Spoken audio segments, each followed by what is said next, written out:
there. I want to take some time today to introduce you to a basic piece of information that you need to start wrapping your head around now that we're going to use over and over and over again in this course. And that's the idea that there are six themes or lenses through which we can look at history. This terminology comes from the College Board. In the notes on this video, you can see the terms that they use and the language that they use to define the six themes, but I'm going to give you about 1 million examples over the course of this semester, so let's start here. The six themes in AP World History are first, politics. So how is it that power is distributed? How do societies govern themselves? Innovation. So what new technology do societies come up with? How do they spread around and how do they affect the way that people live? The environment. How is it that humans shape the environment around them? And how does the environment shape the way that humans live? Culture, which is to say what people believe and the way that they express it.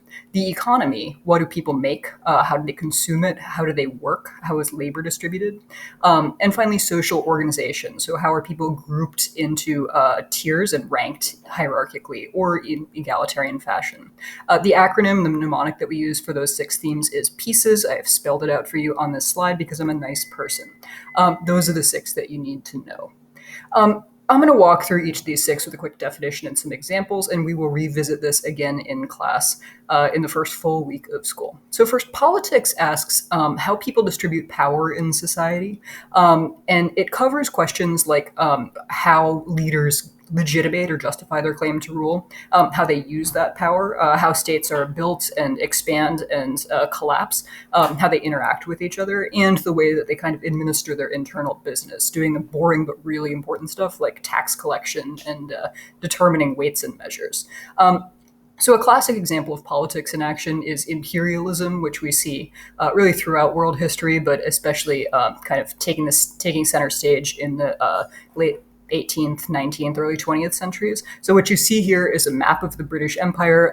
And when we get to that unit, when we get to the 19th century, we'll talk a lot about how the British built an empire, but also the ideologies that they used to justify it, some of which you can actually see depicted in fairly racist fashion on this map. Another example is if we wind back to ancient China and classical China over the last almost 2,000 years, the Chinese have developed a thoroughly elaborated system of bureaucracy or civil service, which is to say, in order to run any kind of large complex state, you need to have people who are working for the emperor, who are working for the state, and you need to figure out how to select them, how to assign them to their jobs, how to promote them, how to demote them, etc. China invents, as we'll talk about later this week, a mechanism called the civil service exam, which basically tests people who want government jobs on their knowledge of classical texts in Confucianism. In other words, China invents the standardized test. These things get immensely elaborate. The worst of them lasts 72 hours, and they persist until actually the early 20th century. Second theme is innovation. So what do people invent? What new technologies do they come up with? And how do those technologies diffuse and change people's lives? One example of innovation in human history is the steam engine, invented in England in the late 18th century.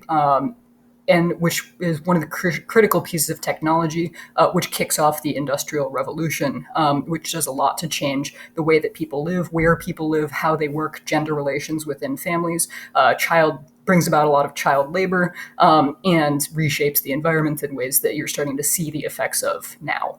Another example, going way further back in history, is my personal favorite piece of technology to talk about, which is the North Arabian camel saddle. And I'll make the argument to you briefly, probably next week, that one of the reasons why Islam spread so rapidly across a broad chunk of the Middle East, of North Africa, of Europe, of Central Asia, is because the forces of Islam have a better camel saddle that's much better suited to fighting.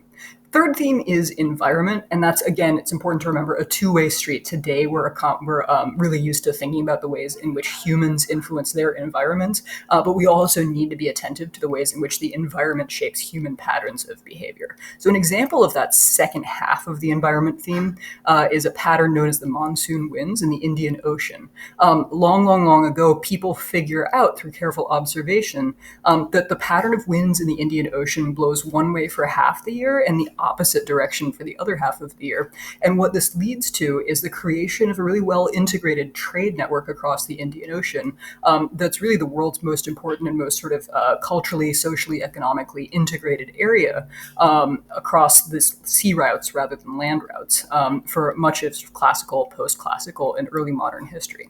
A second example is that when we talk about environment, interactions with the environment, one thing that falls into that category is diseases and epidemic diseases. I know that's a little bit on the nose as we sit in our homes in 2020. But of course, the greatest example from human history is the spread of the Black Death, which is probably introduced to Europe by the conquering Mongol armies and proceeds to kill something like a third or a half of Europe's population in a remarkably short span of time. It matters that all of those people died. It also matters the ways in which societies responded to the Black Death and in which politics and the economy and society were reshaped following the Black Death. So all that falls under the category of environment. Theme number 4 is culture, which is sort of the hardest one to define, but covers a lot of stuff. In this course, usually it means religions and other belief systems. It also covers art, architecture, poetry, literature, drama, etc., etc., etc. So one example of this is that if you've ever seen a piece of sort of mosaic art like this, you might or might not know that this art is really characteristic of the Islamic world. It counts as culture because it's a piece of visual art in itself. It also counts as culture because these kinds of geometric abstract patterns reflect a religious belief that's common among Muslims, although not universal, that it is religiously prohibited or at least strongly discouraged to depict the human form. A second example of culture, somewhat more recent, is the emergence of a syncretic religion, meaning it blends different religious or cultural influences in Cuba, known as Santeria, which incorporates aspects of both Spanish, of Catholicism brought by Spanish colonizers, incorporates some aspects of indigenous religions, and incorporates aspects of traditional West African belief systems brought over by enslaved people who forcibly migrated to Cuba. Theme number 5 is the economy. What do we make? How do we make it? Who makes it? How do we exchange it with each other? One example of this is the creation of these old, really long-lasting, durable pieces of infrastructure, which is a extensive road network across much of South America, the Andean region, built under the rule of the Inca Empire. It's important to know that those roads facilitate some amount of long-distance trade as well as political and cultural integration. Also worth noting the labor system by which those was constructed, known as the Mita, in which the Inca Empire requires a certain amount of labor be performed by each village or clan under its control in a given period of time. And so when we think about labor systems, that falls directly under the theme of the economy. We'll talk about that towards the end of Unit 1 in this course. Another example of this is the ways in which different governments interact with trade, the role that merchants play in history, which is a recurring theme in this course. The second image on this slide shows a pass that guarantees safe conduct that was issued by the Mongol Empire, the largest land empire in all of human history, which again we'll talk about in Unit 1. Last theme is social organization. How are people grouped? How are they ranked? How do they relate to each other? Deals with social class, socioeconomic class, deals also with gender, with race, with ethnicity, with the status of immigrants in different societies, and a few other things as well. One example of social organization changing really rapidly as a result of political changes is that in the Haitian Revolution, all of a sudden we have the most successful slave revolt in human history, turning a white-dominated, slavery-based society into a society in which actually white people are legally and socially excluded from most economic and political power. Another example of social organization is the practice of foot binding in Song Dynasty China, which will come up in the next week, in which the ideal of feminine, both beauty and sort of passive, inactivity, is expressed when upper class women bind their feet from a young age or have their feet bound from a young age so that they really can't grow into their natural size. Gender relations are a huge recurring feature of our conversations about social organization in this class. Finally, you might wonder why you need to know this, and I'll just offer a couple of different answers to that question. The first is that when you are writing essays in this class, when you're answering any kind of open response question, very frequently the prompt will specify one or two of these themes. And I'm trying to introduce this skill as early as possible because I don't want you to end up in the situation where you get a prompt that asks you, as this example does, about culture, and you accidentally respond with evidence about, say, the economy or politics or society or social organization. So it's important that you start paying attention to those six themes, and synonyms for those six themes, like politics and governance, mean the same thing, so that you can read your prompts carefully and kind of know the secrets to maximizing your points on these tests.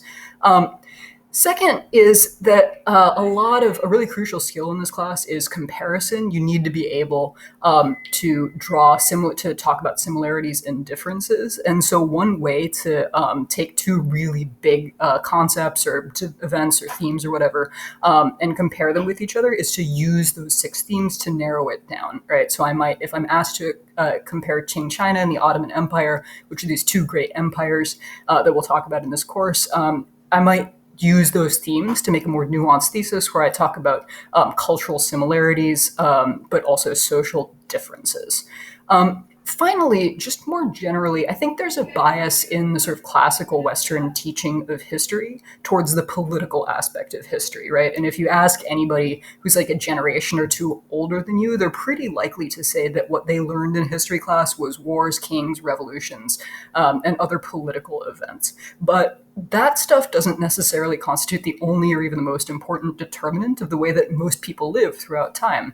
And so, in order to understand history in its full complexity, we need to be able to analyze all six of those themes and not just the political and military stuff. That's all for today. We will return on Monday and start talking about these six themes and trying to apply them. Go back over this video if you feel lost, but also fear not, we will revisit these questions again and again and again. Thanks.